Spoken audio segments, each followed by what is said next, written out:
En salud pública se pagan primero los salarios, todavía sin exigirle ningún rendimiento, ni siquiera asistencia. Y en algunos casos el colegio médico señala problemas que hay, pero no lo señala en términos prospectivos para que se resuelvan, sino como una denuncia política. Ya no se puede seguir cediendo ni ante el colegio médico ni ante nadie a cambio de nada.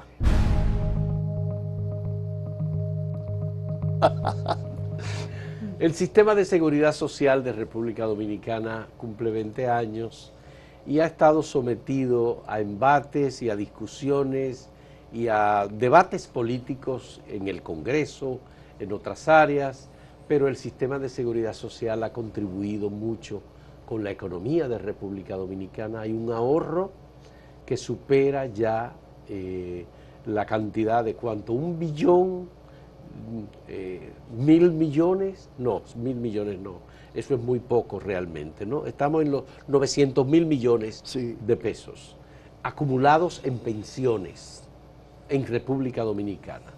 El 98% de la cobertura en salud está garantizada por el sistema de seguridad social que estableció la atención en salud generalizada con una administradora de riesgos de salud estatal, el SENASA, que tiene el 51-52% de la cobertura.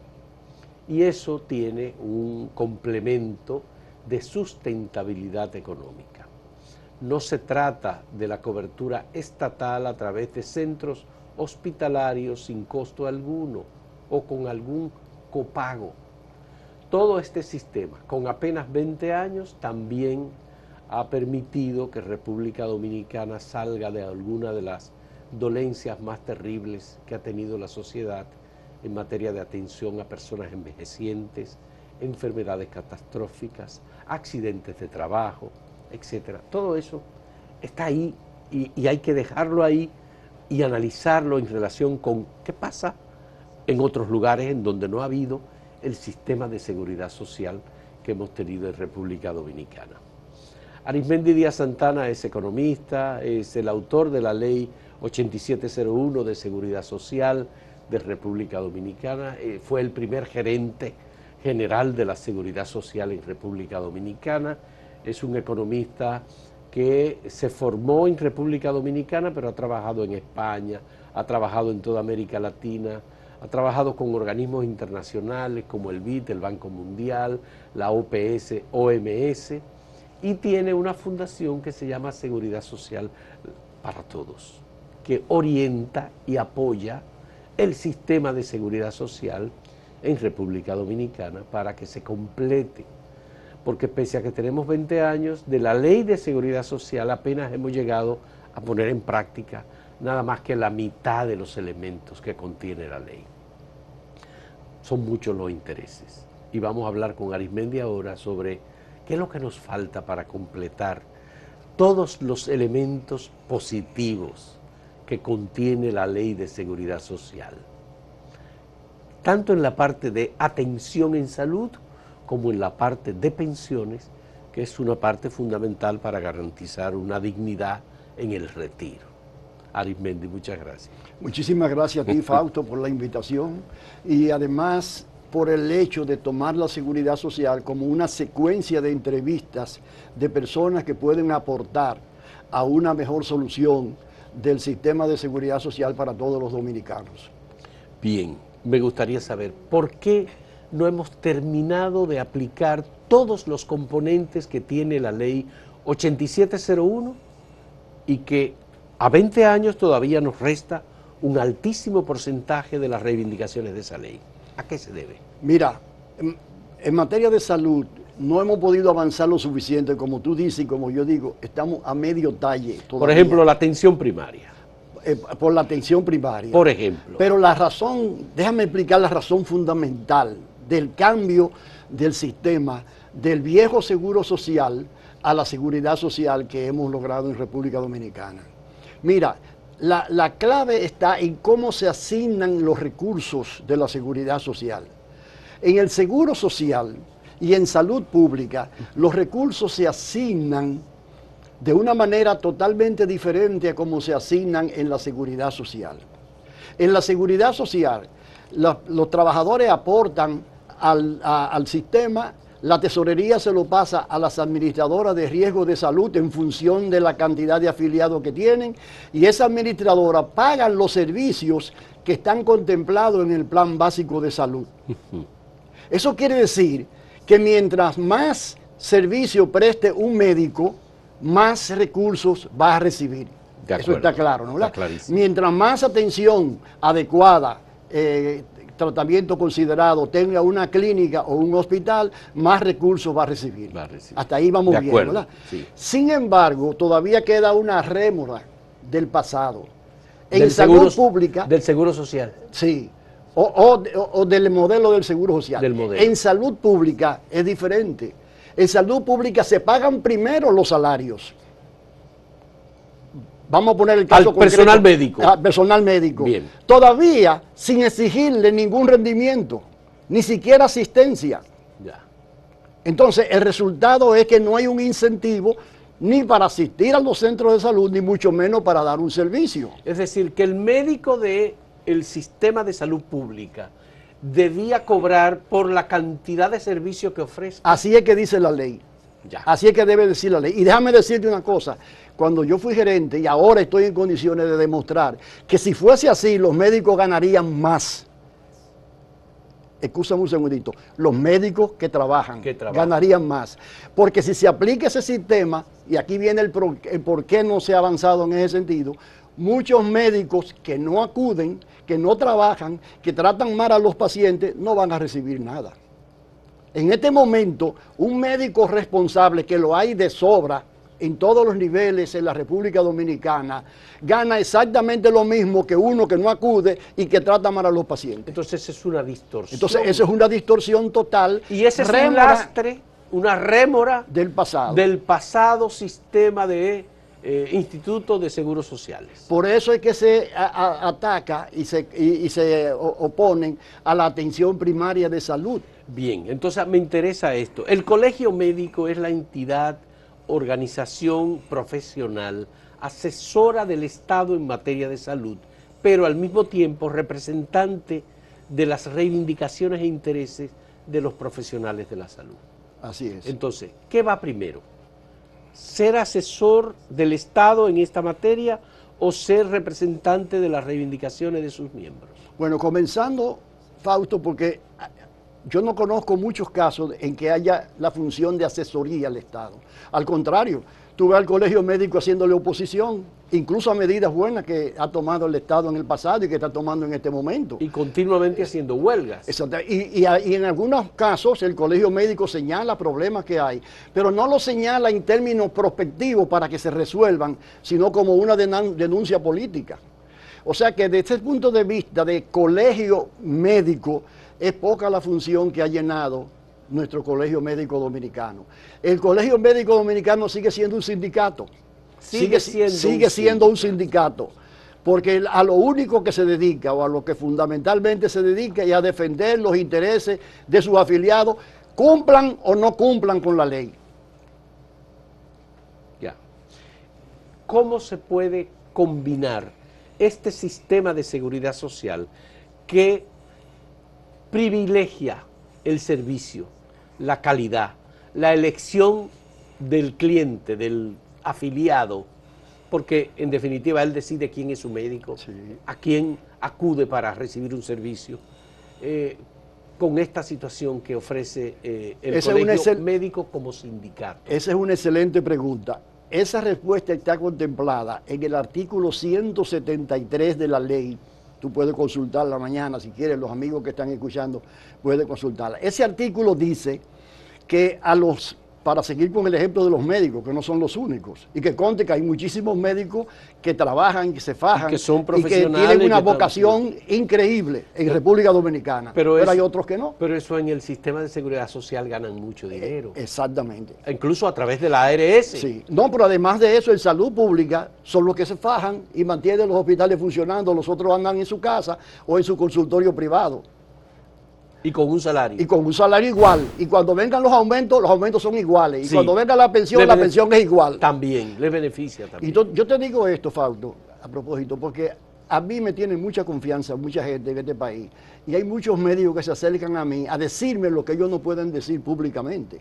Y hay muchos médicos inconformes, porque ¿cómo es posible que si tú trabajas, si tú vienes a las 8 de la mañana, te vas a las 12 del día, dura hasta la 1 si es necesario, etcétera, etcétera, y yo no voy, ¿cómo tú te sientes si a mí me pagan lo mismo que a ti? Frustrado. Eso es lo que me dicen ellos. Indignado. Pero esos son los médicos, así como los curitas de la parroquia, son una cosa diferente a los obispos, y cardenales y esas cosas. Así mismo ocurre en el área de la salud. Entonces, ese es el gran problema que tenemos nosotros. Ahora, ¿cómo lo resuelve la ley? Sí, la el ley artículo 173 de la ley 8701. Exactamente. ¿Qué dice? Sí.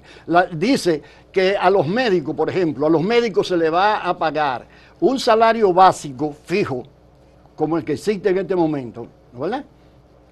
Salario básico fijo. Exactamente. Más un incentivo por la cantidad de servicios y el nivel de desempeño que realicen. ¿Qué quiere decir? Que el salario básico es igual para todo el mundo, pero el nivel de desempeño es diferente porque hay médicos que trabajan más, otros que trabajan menos, unos que trabajan en medio tiempo, otros que trabajan a tiempo completo, etcétera. Y eso da como resultado un incentivo para que tú atiendas mejor a los pacientes. Ya. Yo te voy a poner un ejemplo muy claro, Fausto, que todo el mundo conoce y los que nos están escuchando van a entender. ¿Por qué ese médico que no va a salud pública, que no va a los hospitales públicos y que a veces maltrata cuando va a los pacientes, luego en su consultorio privado es tan amable y está ahí desde las 7 de la mañana hasta las 7 de la noche? Porque el paciente está pagando su servicio. Exactamente. Esa es la diferencia. Esa es la diferencia. Y eso es lo que yo quiero que la población entienda. Como tú dijiste, nosotros representamos la Fundación Seguridad Social para Todos y estamos en la obligación moral de decir las cosas desde la óptica de los trabajadores y los afiliados. Y desde el punto de vista de los afiliados, en nada ayuda el hecho de que se le garantice previamente a un médico un salario sin no haber rendido una labor. ¿Y el Colegio Médico Dominicano se ha preocupado alguna vez por conseguir que los médicos asalariados, en el caso de los servicios públicos, que no acuden a su trabajo, acudan a su trabajo y cumplan con los horarios establecidos para ellos de servicios a las personas que lo necesitan y que el Estado paga? Eso sería si fueran un colegio, pero como yo te dije que son un sindicato, en realidad, te voy a poner un ejemplo. En una ocasión, en la administración pasada, se hizo un convenio donde se le aumentaba a los médicos y se logró poner allí que iba a haber un control de asistencia. El presidente del Colegio Médico de entonces dijo que primero había que pasar por su cadáver antes de poner un control de asistencia de los médicos. Entonces, si los médicos son la base fundamental para dar una buena calidad de la salud a la población, y si esos médicos no tienen ningún incentivo para hacerle el trabajo correctamente, ¿qué tú crees que puede pasar? Sin embargo, repito, no es un problema de capacidad, es un problema del tipo de contratación, porque ese médico luego, cuando se va a su consulta privada, entonces es totalmente diferente. Entonces, al parecer, la ley 8701 ha tenido impedimentos en su aplicación y el obstáculo principal ha sido el Colegio Médico Dominicano. Sí, definitivamente. Eso era lo que se esperaba cuando se conoció y se aprobó la ley, y tú, que fuiste de los que elaboró la ley, lo pensaron. Bueno, nosotros tuvimos muchos problemas. Porque es un cambio de modelo. Sí, claro, totalmente. Pero tú pensabas que era del sector privado, de los empresarios, que iba a recibir la mayor resistencia. Sí, pero se fueron resolviendo esos problemas. Pero sin embargo, fíjate, Fausto, si tú recuerdas, que tú eras ya periodista en ese entonces, en un momento determinado se anunció que se iba a someter el proyecto definitivo de la Ley de Seguridad Social al Senado de la República. Que duró 20 años en discusión. Exactamente. En ese momento el Colegio Médico se sublevó. la Asociación Médica Dominicana de ese momento, se sublevó y dijo que tenía una serie de observaciones que hacer que no había hecho hasta ese momento. Bueno, a partir de ese momento duramos un año, el senador Iván Rondón, un servidor, sí, y todos los senadores y diputados discutiendo con el colegio médico. Aceptamos muchas de las observaciones que ellos hicieron, que eran válidas y que son muy importantes, como la creación del SENASA y una serie de cosas de esa naturaleza, ¿no, verdad? Y al final, y te lo puedo traer mañana si necesitas, ellos firmaron un documento junto con todos los otros, dando su asentamiento, mejor dicho, su asentimiento completo y total al proyecto de ley que se estaba presentando. Incluyendo todas las reformas que están incluidas ahí. Y la atención primaria. Exactamente. Y el plan básico de salud. Exactamente. El problema es que luego el proceso se ha politizado y se ha llevado a unos niveles diferentes. Pero inicialmente, cuando el 24 de abril del 2001 se aprobó en el Senado de la República, una de las cartas que se leyó fue la del Colegio Médico diciendo que estaba de acuerdo con el proyecto. Con el proyecto de seguridad social. Y ahí está escrito y firmado por todos ellos junto con una serie de testigos en ese sentido. De modo que nosotros no esperábamos una reacción tan irracional como la que ha habido a partir de ese momento. Bueno, hemos tenido también ministros de trabajo que han presidido el Consejo de la Seguridad Social que nunca creyeron en el proyecto de seguridad social que se aprobó, como el caso del vicepresidente Rafael Alburquerque, que fue un abogado laboralista, es un abogado laboralista que nunca quiso el sistema que se estableció. Se hicieron modificaciones, se incluyeron cambios en la legislación de la seguridad social. Esos cambios son también impedimentos a la aplicación de la ley 8701 o han mejorado el sistema que se estableció. La mayoría de ellos han generado distorsiones, pero no necesariamente todos. Han generado algunas distorsiones. Por ejemplo, hay una disposición que permite a las administradoras de riesgos de salud manejar los planes complementarios al margen de la ley 87-01, como si fuera un seguro cualquiera. Adicional cualquiera, bien. Otro ejemplo, la ley 1320 se aprobó. Es decir, no estaban contemplados los planes adicionales privilegiados. Sí, pero bajo la fiscalización de la Superintendencia de Salud, no de la Superintendencia de Seguros. Ya. ¿Está claro? Ya. O sea, un concepto básico de la salud se saca, ¿para qué? Para manejarlo como si fuera un seguro de tránsito, un seguro de incendio, un seguro cualquiera de eso, y no de lo que tú dijiste ahorita, que es la vida de la gente. Eso es número uno. Y otra distorsión que se produjo, también muy interesante, muy importante, fue con la ley 1320, en donde se cambió la estructura de la comisión de las administradoras de fondos de pensiones. Ya, las comisiones que deben cobrar por desempeño las administradoras. Así era antes, por desempeño. Ahora es por administración. O sea, ahora la administradora de fondos de pensiones recibe un porcentaje, en este momento, a partir del 1 de enero del año que viene, va a ser un 1% anual, en función de todo lo que se administre.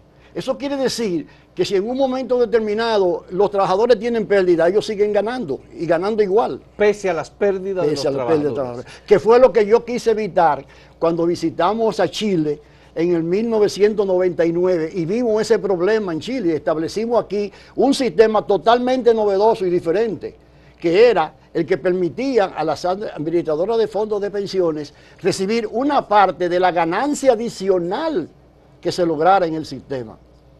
No de toda la ganancia, ni mucho menos de la administración de todos los fondos.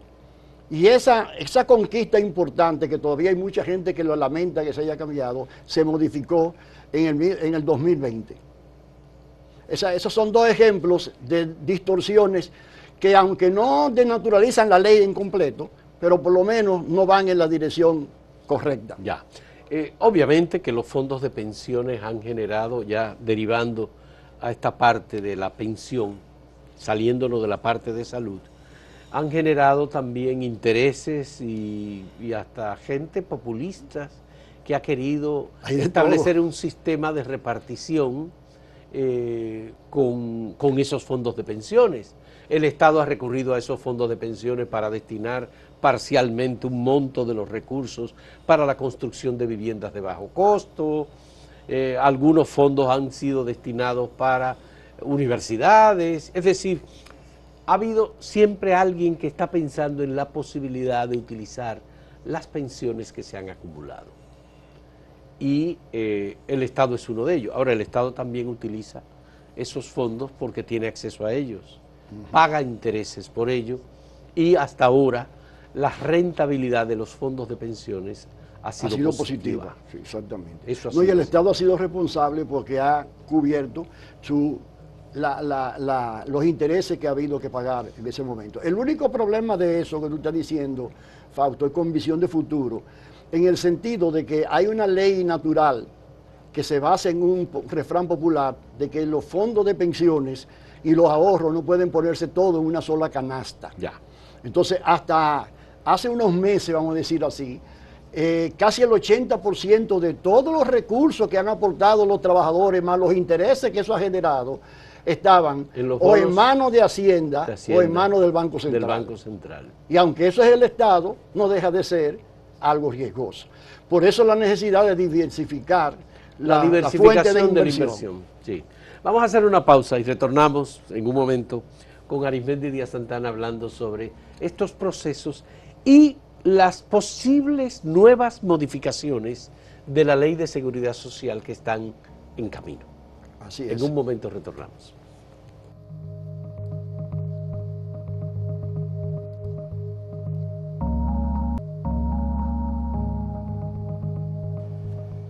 Arismendi, la rentabilidad de los fondos de pensiones es un punto que, independientemente de que sea el gobierno que lo tenga o de que sea el sector privado, es una seguridad importante.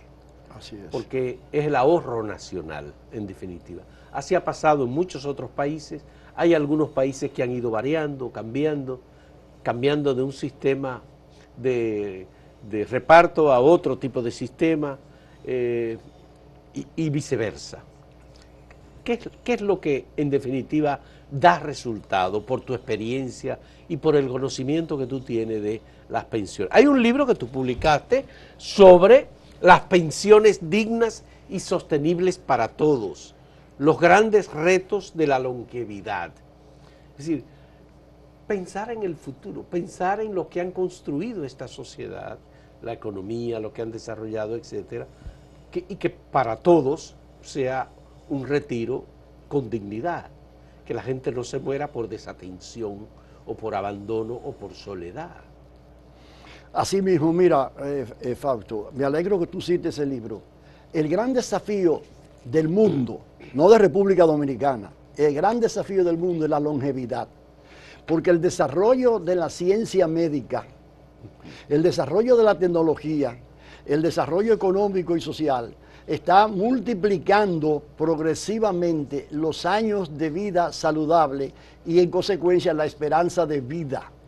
Para ponerte un ejemplo, cuando el Seguro Social Dominicano se aprobó en 1948, la esperanza de vida en la República Dominicana eran 50 años solamente. Eso quiere decir que con un segurito como el que teníamos en aquel entonces y contribuyendo con muy poca cosa a pensiones, una persona que llegara a los 50 años duraba 4 o 5 años, 6 o 7 años en extremo como pensionada y más o menos el sistema podía cubrir eso. Lo cubría. Pero ¿qué pasa hoy? Que la esperanza de vida del dominicano está alrededor del 75-76% si son las mujeres. Estamos hablando de 20 años más o 25 años más para un pensionado. Creo que las mujeres tienen 74 años esperanza bueno, vamos a de vida. esperar el censo, Sí, el censo, pero sí, más o menos son por ahí. 74, 5 Bueno, años. si sí. estamos en el 50, en la edad promedio, ahora estamos en 74, estamos hablando de 24 años más. 24 años más. Entonces, ¿qué ocurre? Que los sistemas de reparto se convirtieron en una reivindicación de los trabajadores y en una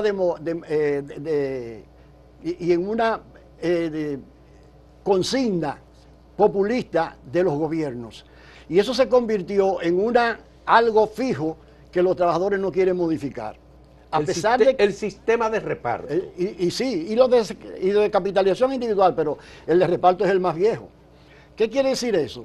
Que a pesar de, y tú lo viste hace un tiempo ahora en el caso de Francia, a pesar de que la esperanza de vida se ha ido incrementando, los trabajadores quieren seguirse pensionando a los 50, a los 55 y a los 60 años. Sí, estaba en los 60 años y Francia lo llevó creo que a los 62 o a los 65. No, exactamente, estaba en los 60 y lo llevó a los 62 y aún así hubo lo que tú viste que hubo, ¿no, verdad? Sí. Entonces, ¿qué resulta? Que eso da como resultado un sistema desequilibrado. ¿Y quién paga eso? El Estado. ¿Y quién es el Estado? Todos los contribuyentes franceses, todos los contribuyentes dominicanos, etcétera, etcétera. Entonces, aquí lo que falta es un poco de responsabilidad y de visión de futuro de nuestros dirigentes y de todos nosotros para decirle a la gente que en las condiciones actuales, dado el hecho de que la población cada vez es más vieja y que cada vez hay más viejos dentro de la población, es necesario revisar el sistema de pensiones, en primer lugar, para que haya más tiempo de cotización y en segundo lugar, para incrementar de manera progresiva el aporte que tienen que hacer los trabajadores y los empleadores. Sin eso, Fausto, sin eso no hay posibilidad en ninguna parte del mundo de que haya un sistema sostenible de pensiones. ¿De cuánto es el aporte que se hace en República Dominicana al sistema de pensiones? 7 puntos. No, 8.4. 8.4. Pero desde el punto de vista. 8.4. Sí, para pensiones. Por ciento de salario para pensiones. Para pensiones. Para pensiones. Y déjame decir. Y de ese aporta el trabajador, ¿cuánto el 30% aporta? Más o menos. El 30% el trabajador. Y el 30% y el 70%. Y el 70% el empleador. Exactamente. Bien.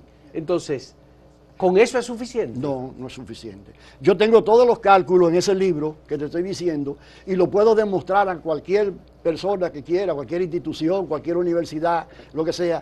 No con ánimo simplemente de ganar un pleito, una discusión, sino de crear conciencia de que no es posible, Fausto, porque ahora en promedio el dominicano va a durar, digamos, supongamos que se pensiona a los 60.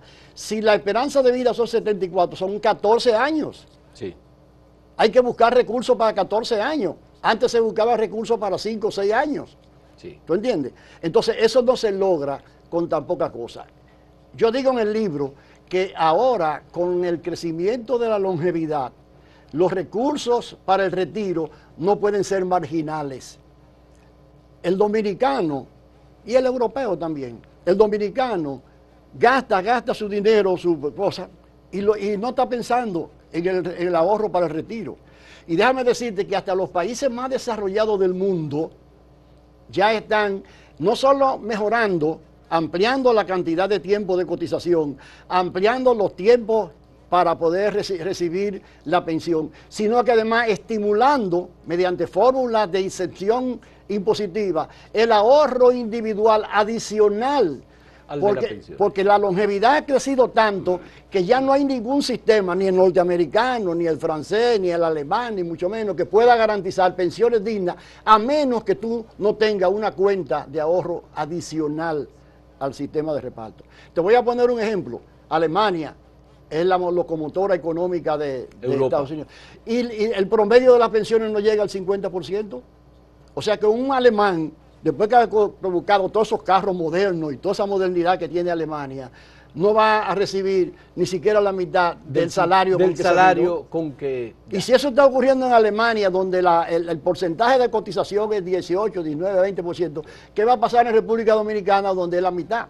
¿A cuánto habría que subir el porcentaje del salario para la pensión en República Dominicana? Los cálculos míos, asumiendo un 4% de incremento anual de la tasa de interés por encima de la inflación, para que la gente sepa. Si la inflación es un 5, tendría que ser un 9, para que ese 4% sea real, ¿verdad? Ya. Bueno, de acuerdo a mis cálculos... Un 4% real. Sí. Yo estoy en condiciones de demostrar que con un 13% de aumento, o sea, con una cotización de un 13% entre obreros y empleados. Subir del 8.4 al 13%. Sí, pero en forma gradual. no de un día para No, otro. no, está bien, en forma gradual. Para que la gente no se vaya a poner nerviosa la cuenta. O sea, el año siguiente se le agrega un medio punto, el otro medio punto, el otro medio punto, para que tanto el empleador como el trabajador se vayan adaptando a esa realidad. Pero eso va proporcionalmente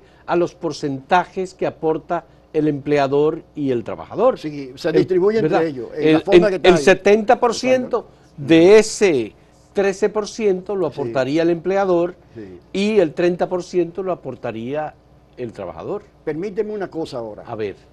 Llamar la atención a los amigos que nos están escuchando. La mejor reforma, desde mi punto de vista profesional, que se ha hecho en el mundo en este momento, la hizo México, bajo el liderazgo de Andrés Manuel López Obrador. México es el país más grande del mundo que tiene un sistema de capitalización individual, porque hay otros que tienen sistemas, pero no son... México tiene 140 millones de habitantes, ¿verdad? Bueno, y México tenía el sistema más atrasado de capitalización individual, porque apenas se cotizaba el 6.5% del salario. Fíjate bien, dentro de ese 6.5%... Igual que aquí, repartido entre empleador y trabajador. A eso voy. Bien. En el caso mexicano, solamente el trabajador aporta el 1.25%. El resto, los 5 y pico, lo aporta el empleador. Sí. ¿Y qué logró Andrés Manuel López Obrador con una reforma que se comenzó a aplicar el 1 de enero del 2021? Llevar de manera gradual y progresiva hasta un 15% la cotización para pensiones. Pero respetando, y eso fue un acuerdo con los empresarios, que tomen en cuenta a los empresarios nuestros, que van a alegar competitividad. Los empresarios mexicanos aceptaron ese cambio porque son ellos los que van a poner la diferencia. O sea, lo que aporta el trabajador mexicano va a seguir siendo 1.25. Y el empresario es el que va a seguir aumentando. En 8 años va a llegar al 13%, que con el 1.25 da el 15% de que está hablando México. Y eso garantiza la sostenibilidad del sistema de pensiones. Sí. Y déjame decirte, aquí entre nosotros, perdóname la inmodestia, que esos cálculos coinciden casi exactamente con los cálculos que yo he hecho en este libro, a pesar de que yo publiqué el libro primero que la ley mexicana. Antes que el y los mexicanos no conocían mi libro sobre pensiones. Me parece muy elocuente esa coincidencia, Arismendi. De verdad que me parece sumamente valioso. Muchos países han reconocido tu calidad, tu capacidad, tu visión sobre el tema de la seguridad social, y los dominicanos hemos aprovechado bastante esa capacidad y la seguimos aprovechando. Qué bueno. Gracias. Entonces, me parece que este es un asunto que garantiza la sostenibilidad de las pensiones, y con el tema de la colocación de esos fondos de pensiones. ¿Es verdad que es posible destinar esos fondos específicamente para necesidades de desarrollo determinada por el gobierno o por el sector privado o por el Congreso?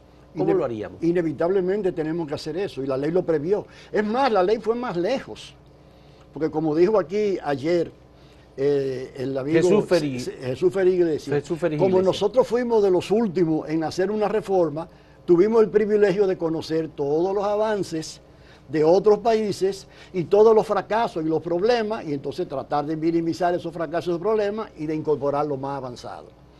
Entonces, nosotros estamos planteando ahí en la ley no solo la diversificación de la inversión interna, tanto como bonos para el Estado, que son renta fija, como renta variable en aquellas empresas e instituciones que se ajusten a los criterios que establece la Ley de Seguridad Social y la Superintendencia de Valores. O sea, aquí estamos abocados a ir desarrollando un mercado financiero de segundo nivel que permita a la Seguridad Social colocar fondos de pensiones para diversificar la canasta y evitar tener que depender solamente del gobierno. Eso nos lleva directamente a la apertura que hizo César Iglesias de inversión en su empresa a través de fondos de pensiones que estaban destinados a fortalecer, digamos, a aceptar esa oferta. ¿Qué se hizo? Parece que sí, que hay fondos de las pensiones que fueron utilizados a través de diferentes puertas o vías. Me gustaría saber, ¿no hay riesgos? Claro que sí. Toda inversión implica un riesgo. Y en este caso el riesgo, y es importante esa pregunta, Fausto, es importante, el riesgo es doble. Doble, no es doble, sino hay dos tipos de riesgo nuevos. En primer lugar, la rentabilidad es variable. No es lo mismo que tú le prestes a Hacienda un dinero, vamos a suponer, al 12% anual. Ya tú sabes que es el 12%. Caiga quien caiga, es el 12%. Aquí no. Aquí depende de la rentabilidad de la empresa. Por esa razón es que se hacen tantos estudios previos de la solvencia de la empresa, de la calidad de las empresas, el tipo de gestión de la empresa, etcétera, etcétera. Porque al principio, cuando se creó la ley, ninguna empresa dominicana calificaba para poner fondos de pensiones. ¿Por qué? Porque son empresas familiares, con métodos artesanales y a veces muy acomodaticios de administración, y eso lo prohíbe totalmente la Ley de Seguridad Social. Nuestro sistema es de capitalización individual. Ese sistema de capitalización individual está limitado para el beneficiario, el que se supone que a futuro va a recibir la pensión, que se acumule tanto como sea posible, y mientras más se acumule y mientras a mayor edad se retire, mayor va a ser el monto que va a recibir. Esa es la idea. Bien, en el caso del sistema de repartición que se quiere implementar, ¿hay algún país que haya hecho una cosa y la otra? Sí, de hecho, hay países ahora que están planteando un sistema multipilar. Multipilar. Digamos, un primer pilar, para decirlo a la gente, como un primer piso de una casa de reparto, en donde todo el mundo aporta y se saca de ahí lo que cada quien, de acuerdo a ese pilar, le corresponde, ¿no verdad? Sin tomar en consideración tu aporte particular, ni el mío, ni cosas, no, todos iguales, vamos a decirlo así. Y un segundo pilar, que es el de capitalización individual, en donde sí se toma en consideración cuánto tú ganaste, cuánto tú aportaste, etcétera, etcétera, qué rentabilidad obtuviste, etcétera, etcétera. Ese es un sistema que está tomando mucho cuerpo, porque en definitiva, Fausto, y esto me va a llevar a una cosa muy importante, en definitiva, el problema que tuvo la capitalización individual en Chile es que no es solidaria, es absolutamente individual. Por lo tanto, si tú te vas bien y yo que estoy a tu lado, no recibo absolutamente nada de ese bienestar. Y eso en materia de seguridad social no es lo más lógico ni lo más justo. Además de que el sistema chileno vino por un problema de neoliberalismo en donde impuso a rajatabla administradora privada de los fondos de pensiones. Y yo digo en ese libro y demuestro, y estoy en condiciones de demostrar, si hay un ambiente adecuado de discusión profesional, que el sistema de capitalización individual, lo que es verdaderamente importante de él es que potencializa el ahorro. Lo que es secundario, que puede eliminarse, es que sea necesariamente una administración privada. Eso no tiene que ser, ni elimina el concepto primario, y tampoco que tenga que ser administrado por empresas particulares. ¿No, verdad? Sí. Entonces, fíjate lo siguiente. ¿Qué visión tuvimos nosotros en República Dominicana? Sobre todo cuando yo visité, junto con senadores y diputados, a Chile, a México, y luego yo volví a Argentina y a otros países para ver este problema antes de diseñar el sistema. Nosotros introdujimos esos dos elementos que estamos señalando. Nosotros introdujimos la capitalización individual, ¿verdad? Sí. Y entonces creamos un fondo de solidaridad social, que es la parte de reparto. Que es la parte de reparto. O sea, ya nuestra ley tiene los componentes. Lo que pasa es que ahora hay que revisarlo para el Fondo de Solidaridad Social, ampliarlo lo suficientemente para que ese beneficio colectivo se distribuya entre muchos más trabajadores que no van a tener la oportunidad de cotizar durante los 30 años correspondientes. Una solución a la limitación del sistema chileno que nosotros tuvimos en el 2001.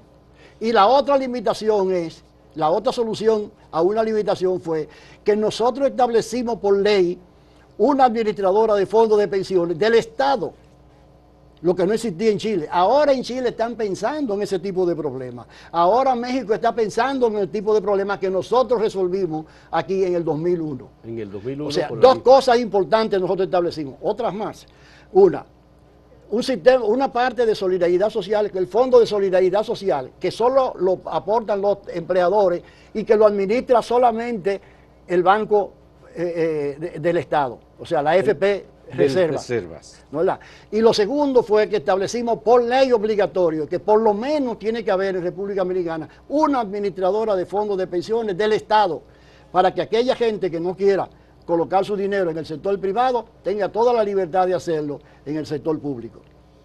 Muy bien. O sea que nosotros, en aquel entonces, con visión de futuro, dimos la luz a dos soluciones que hoy son importantes y pertinentes. Ya. Me gustaría tu criterio sobre una propuesta que ha estado circulando en dos direcciones. Recientemente se puso a circular un libro por parte de la Fundación Juan Bosch, proponiendo la eliminación de las administradoras de fondos de pensiones y la eliminación de las administradoras de riesgos de salud. En República Dominicana también se creó la DIDA, que es la Dirección de Información y Defensa de los Afiliados, y se crearon otras instancias que son... Y la Tesorería de la Seguridad Social, única en América Latina. Tesorería de la Seguridad Social. Única también, en América Latina. Bien. ¿Qué piensa de esa propuesta? Bueno, mira... es muy radical, ¿verdad? Sí, es muy radical, pero además de eso, totalmente ideologizada. Y cae lamentablemente en el populismo, porque de acuerdo a lo que ellos plantean ahí, una persona que gana poco salario recibiría un 37% más a la hora de pensionarse que lo que recibía al momento de pensionarse. ¿Verdad? Bueno, aparentemente eso es muy bonito. ¿Quién va a poner ese dinero? ¿De dónde sale? ¿De dónde sale el dinero? Eso no lo explica la cosa. Y por el contrario, y esta es la parte más chocante del asunto, aquellos funcionarios, ellos mismos ponen un ejemplo de un funcionario o de un empleado que gane 250,000 pesos. A ese lo penalizan y solo le garantizan un 52% de la tasa de reemplazo. O sea que mientras a uno le están aumentando muy por encima un 37% más, un 37% más del 100%, al otro le están reduciendo a un 52%. ¿Tú crees que eso es viable? Ya. Pero por otro lado, el problema es, y yo lamento muchísimo porque esa es una fundación que tiene recursos, que tiene recursos humanos y recursos del Estado, como para hacer un análisis un poco más sereno. En ningún momento se piensa, a pesar de que ellos conocen, se supone que conocen este libro, se piensa en la posibilidad de que el sistema de capitalización individual, por ejemplo, eliminen a las administradoras de fondos de pensiones. Eso es una posibilidad. Si eso no funciona, si eso no ayuda a los trabajadores, plantee eso. Yeah. O que en consecuencia planteen que sea solo el Estado el que administre esos fondos. Solo el Estado. A pesar de la poca tradición de eficiencia de nuestro querido Estado dominicano. Yeah. Pero esas son posibilidades. No, ellos la descartan totalmente. Mira, déjame decirte una cosa con toda claridad, con visión de futuro. El problema del sistema de reparto, el sistema de reparto llenó una función muy importante en el mundo y en la vida. En una época en que tú aportabas y yo como sistema tomaba ese dinero, lo convertía en un ahorro y lo capitalizaba. El reparto fue así. Sí. Pero llega un momento en que el reparto se consume todo ese ahorro y comienza a vivir del aporte de los trabajadores activos. Ya.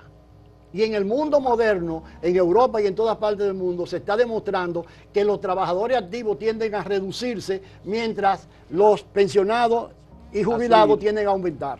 Entonces, en esas condiciones, el sistema de reparto no tiene ningún futuro. No hay futuro. Ahora, como yo soy un analista que pretendo ver las cosas con visión de futuro, si el sistema de reparto se reformara y volviera a recuperar la capacidad de ahorro, entonces sí llenaría su función social. Ok, muy bien. Vamos a hacer una última pausa en este diálogo con Arismendi Díaz Santana, economista, especialista en temas de seguridad social. Volvemos.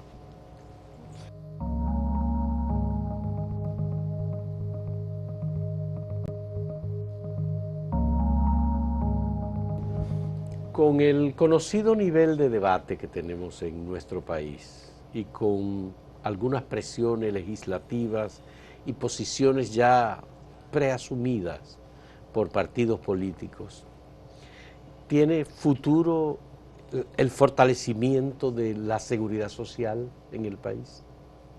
Yo creo que sí, Fausto, porque a pesar de los nubarrones que se ven en este momento, como tú señalaste al principio y señaló el doctor Feri Iglesias ayer, es una conquista social. Es la transformación más trascendente que ha habido en la República Dominicana después de la Constitución de la República.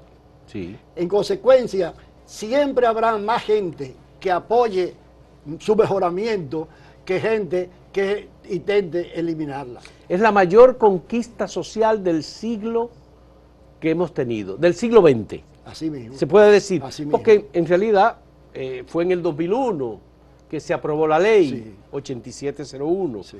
Han pasado 20 años, pero no había otra conquista tan importante en el siglo XX como esa, que venía desde finales del siglo XX batallándose con unos debates, unas discusiones, Entonces, y esto incluía un pacto de trabajadores y de empresarios, porque en definitiva lo que hace la ley es que combina... Eso es un pacto social. Es un pacto social. Un pacto social, Ya. en el cual participó incluso la Asociación Médica Dominicana y muchísimos más sectores que se expresaron ante el Congreso Nacional en términos de satisfacción por la propuesta que se estaba finalmente formulando.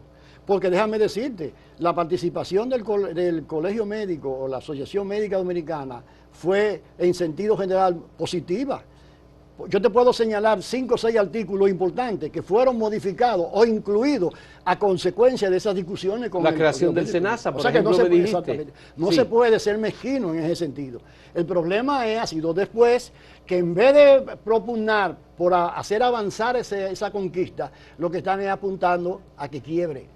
¿Por qué? Porque lo que quieren es que se vuelva a seguir pagando y que se siga pagando a los médicos y a los recursos humanos, independientemente de que trabajen o no trabajen, independientemente de que produzcan o no produzcan, e independientemente de que den un trato considerado o desconsiderado a la población. Hay unos principios que tiene la Ley de Seguridad Social, que son principios universales, Así mismo. que son fundamentales.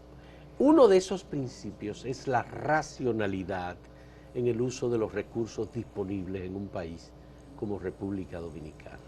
Nosotros hicimos la costumbre de que cualquier persona que siente que le da un dolor de cabeza tiene que ir a un especialista. Y ahí viene el tema de la atención primaria. Así es. Se estableció en la Ley de Seguridad Social la atención primaria y los ciudadanos definitivamente no conocen la racionalidad en ese sentido. ¿Qué se puede hacer para que el Colegio Médico finalmente acepte la atención primaria como una reivindicación importante y de racionalización del costo de la atención en salud? Quiero que te diga lo siguiente. Es una buena pregunta y te la voy a responder. Ojalá que las altas instancias tomen en cuenta lo que yo voy a señalar ahora. Yo creo que el Colegio Médico va a seguir haciendo demandas de aumento de salario, de mejores condiciones de trabajo, porque eso nadie lo puede negar. Mientras mejor estén trabajando los médicos, mientras se sientan en mejores condiciones, mejor será el sistema de salud de la República Dominicana. Ahora, lo que yo entiendo es que cuando se produzca una negociación de esa, aumento de salario, ya hay los candidatos a presidir el Colegio Médico, ambos están hablando de un 40% de aumento.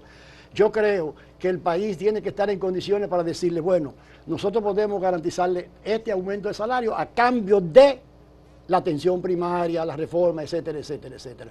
Ya no se puede seguir cediendo ni ante el Colegio Médico ni ante nadie a cambio de nada. Eso lo digo yo con toda responsabilidad. porque no es posible que usted haga un pacto de que se va a aumentar en tal porcentaje los salarios, por ejemplo, y que se va a revisar la asistencia médica y que después te diga que solo por encima de su cadáver puede cumplirse. Porque un pacto es un pacto. Como decía don Rafael Herrera, un toma y daca. El gobierno cede ante una serie de demandas justas, digamos, del colegio médico, pero a cambio de eso el colegio médico tiene que contribuirse. Por ejemplo, yo planteo que cuando se aumente los salarios a los médicos en el colegio, del colegio médico, al mismo tiempo haya un compromiso para reducir los copagos. Los copagos, de acuerdo. Que son los médicos los únicos privilegiados en este país cuyo copago no está reglamentado. Y que ellos establecen el monto del copago. Por eso mismo. Y el paciente tiene que pagarlo, sí o sí. Exactamente. Tú vas a una farmacia y tú sabes que tienes que pagar el 20%, el 30% en este caso.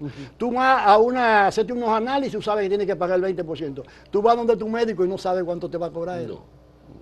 Por lo menos, o sea, dicho de otra manera, esa es una forma de comenzar a avanzar en lo que tú estás diciendo. No es la mejor, pero como ya yo soy viejito y tengo que poner los pies sobre la tierra, tengo que comenzar a pensar en ver en un proceso gradual de negociación que conduzca a una mejor relación médico-paciente, colegio médico, gobierno dominicano, seguridad social. ¿A quién le toca instalar todo el sistema de atención primaria?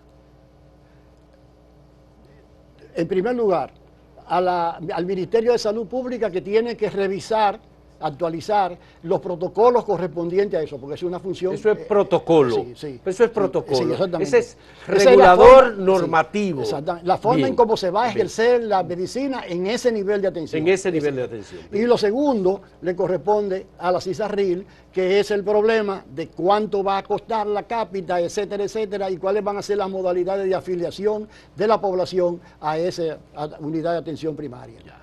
Pero ¿quién establece las clínicas de atención primaria? ¿Las ARS? No, la ARS ¿Clínica no privada? Ser. ¿Quién lo pone? Fausto, es que las unidades de atención primaria son una extensión de las clínicas privadas y de los hospitales. Bueno, pues son hospitales y clínicas. Exactamente, nunca pueden ser, según la ley, las administradoras de riesgo de salud. Ellos no pueden meterse en absoluto en nada que tenga que ver con provisión. Lo de ellos es la administración. Ahora, tú montas en tu barrio, donde sea, con 2 o 3 médicos, 3 o 4 médicos, una unidad de atención primaria. Entonces, tú le ofreces los servicios a la administradora X, W, Z, etcétera, y ellos comienzan a mandarte afiliados para que tú lo registres en atención primaria. ¿Qué impide que se establezcan desde ahora centros de atención primaria? Muchas cosas. Vamos a obviar la parte política, digamos que ya se conversó. Mira, esa pregunta es muy importante, quiero decir esto públicamente, muy claramente. Mira, si la atención primaria se aprueba mañana... Porque está aprobada, sí, es decir, la ley la tiene. Exacto, si la aplicación de la atención primaria se aprueba, para que eso funcione, lo que yo recomendaría, que está aquí, Arismendi Díaz Santana, es por lo menos 6 meses de preparación de la infraestructura y de la orientación e información a la población. Eso no puede ser de golpe y porrazo, porque se trata de un proceso de cambio importante, si es que queremos que no se desnaturalice. ¿Me explico? O sea, tiene que ser un proceso gradual. Así como, por ejemplo, se aplicó el 911 y se fueron haciendo pruebas, experimentos, etcétera, etcétera, y cuando llegó el momento ya la gente estaba más o menos preparada para eso. Así tiene que ser con la atención primaria. En primer lugar, porque, por ejemplo, el sector privado, mira, por ejemplo, hay muchísimas posibilidades, Fausto, y podemos hablar un día de esto nada más que de ese tema. Por ejemplo, en la zona alta de aquí de la capital, hay muchísimas cliniquitas por ahí, perdóname la expresión, que están más o menos... Tú coges esa clínica y la conviertes en una unidad de atención primaria y comienzas a afiliar a una cantidad de gente. Y esa clínica, esos médicos, esos dueños y todo el barrio van a salir ganando. Sí, pero eso toma un poquito de tiempo. Sí, pero el tema es la amenaza del colegio médico de desafiliación de esos médicos y de sanciones contra el personal que labore en centros de atención primaria. Entonces, ¿cuánto es el desempleo en los profesionales de la salud en República Dominicana? ¿Hay datos? Bueno, hay desempleo y subempleo. Yo no sé cuánto hay ahora está el ministro, propósito, el ministro de Salud Pública, doctor Daniel Rivera, anunció hoy en los periódicos que van a hacer un censo de los recursos humanos en salud, cosa muy importante, porque que yo conozca aquí hace mucho tiempo que no se hace un censo de los recursos humanos en salud. Y ahí van a aparecer este tipo de respuestas. Pero yo te puedo decir que mira, la atención primaria desde la óptica de un médico es la democratización del servicio de salud. Totalmente. Para que no sean unos cuantos grandes centros que lo monopolicen todo y se lo concentren todo y se lo ganen todo, sino para que, como dice el gobernador del Banco General, se boronee el proceso de la atención en salud y llegue a los barrios y llegue a las comunidades, etcétera. Y esos médicos que no tienen dinero para contratar un consultorio lujoso en una clínica importante, sí tengan la posibilidad, incluso mediante ayuda financiera del Estado, préstamos, baratos, de poner una buena unidad de atención primaria en ese barrio y hacer un ejercicio incluso de liderazgo, incluyendo a las iglesias, a los líderes comunitarios, a los líderes deportivos. Eso es un movimiento nacional que resuelve preventivamente muchos de los problemas de salud que pudieran agravarse en esa comunidad. Claro. Mira, yo tengo una lámina dentro de las presentaciones que hago. De esa lámina aparecen 4 personas sentadas, aparentemente esperando, obviamente, pasar al médico. Y yo digo que de esas 4 personas hay 3 que tienen simplemente una gripe y que pudieron haber sido atendidas en la atención primaria. Y solo uno tiene una neumonía, que es la que tiene que ser atendida por el médico especialista. Ya. Y finalmente digo, para que no se malinterprete, que la atención primaria va a permitir 3 cosas. 1, reducir los copagos. 2, aumentar los servicios de salud que la población está demandando y que no se puede incluir como servicios mentales y esas cosas. Y 3, elevar las tarifas de los médicos especialistas. Sí. Porque no es para economizar, ni es para que la RS se llegue con el dinero, no. Es para hacer una redistribución del enfoque, una racionalización del gasto para que dé como resultado un mejor estado de salud de la población. Qué bueno. Por cierto, hoy es el Día de la Salud Mental. Qué bueno. Qué bueno que lo menciona. Qué bueno. Bien, señores, muchas gracias a Arismendi Díaz Santana, economista, especialista en materia de seguridad social. Él preside la Fundación Seguridad Social para Todos, que hace trabajo educativo, informativo, asesoría en materia de seguridad social. Muchas gracias, Arismendi. Qué bueno tener una conversación contigo sobre este tema que tú dominas y que es necesario que el país conozca. Gracias, Fausto, muy bien, por la oportunidad y tu tradicional hospitalidad. Qué bueno. Señores, muchas gracias a ustedes también por acompañarnos en este diálogo. Hasta luego.